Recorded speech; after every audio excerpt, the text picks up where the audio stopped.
Hi friends, இது Tiruppur சைட்டோட part 3 video. போன வீடியோவில் ஒயர் வந்து ஒரு காயில் போடாமல் விட்டாங்க அப்படின்ற மாதிரி சொல்லியிருப்பேன். ஸோ பக்கத்து கடையில் நமக்கு ஒயர்லாம் கிடச்சிது, ஆனால் துண்டு துண்டாக கிடச்சிது. ஸோ ஜாயிண்ட் போட்டால் நல்லா இருக்காது, ஏன்னா இது லாங் சைட்டு வேறு. ஸோ நம்ம ஃபுல்லாகவே வந்து டேரெக்டாக ஒயர் இழுக்கணுன்றக்காக தான் தேடி பிடிச்சி காயில் வாங்கிட்டோம்.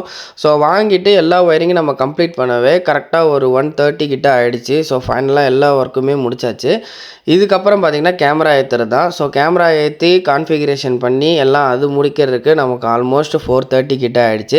கஸ்டமருமே வீட்டுக்கு போகலாம், அங்கேயே தான் இருந்தாங்க. ஸோ அவங்களுக்குமே எல்லாத்தையுமே எந்திச்சு ஃபோனில் கனெக்ட் பண்ணி கொடுத்துட்டு அட்ஜஸ்ட்மெண்ட் எல்லாமே கேட்டேன், வியூ எல்லாம் ஓகேவான்னு கேட்டுக்கிட்டேன். ஸோ எப்படி ஆப்ரேட் பண்ணணும் எல்லா டீட்டெயிலுமே நான் சொல்லியும் கொடுத்துட்டு அதுக்கப்புறம் நாமளும் ஃப்ரெஷ்ஷப் ஆகிட்டோம். ஏன்னா நமக்கு வந்து 7 o'clock கிட்ட ட்ரெயின். ஸோ கஸ்டமரே நம்மளை எல்லாத்தையுமே வந்து ஜங்ஷனில் விட்டாங்க. ஸோ இங்கேருந்து ஒரு 15 கிலோமீட்டர் ஜங்ஷன் போகணும். ஸோ 2 பைக்கில் அவங்களே வந்து நம்மளை ட்ராப் பண்ணிட்டும் போயிட்டாங்க. ஸோ நம்ம வந்துட்டு பார்த்திங்கன்னா அங்கேருந்து திருப்பி சேலம் வந்து சேலத்துலேருந்து விருதாச்சலம் வந்திருப்போம். ஸோ நம்ம வந்துட்டு பார்த்திங்கன்னா ஒரு 1:30 போல் விருதாச்சலம் ரீச் ஆகிட்டோம். ஸோ நான் இவ்வளோ லாங் சைட்டு ஏன் ரிஸ்க் எடுத்து பண்ணேன்னா, அந்த கஸ்டமர் நம்மக்கிட்ட ரொம்ப ரெக்வஸ்ட்டாக நீங்கள் போய் பண்ணி கொடுத்தே ஆகணும்னு சொல்லிட்டாங்க. ஸோ சர்வீஸை பொறுத்தளவு நாளை பின்னி நான் அந்த சைடு போவேன், அதனால் நான் அதை வந்து அட்டன் பண்ணிவிடுவேன். ஸோ வீடியோ பிடிச்சிருந்தா மறக்காமல் ஒரு லைக் பண்ணுங்கள். தேங்க்யூ.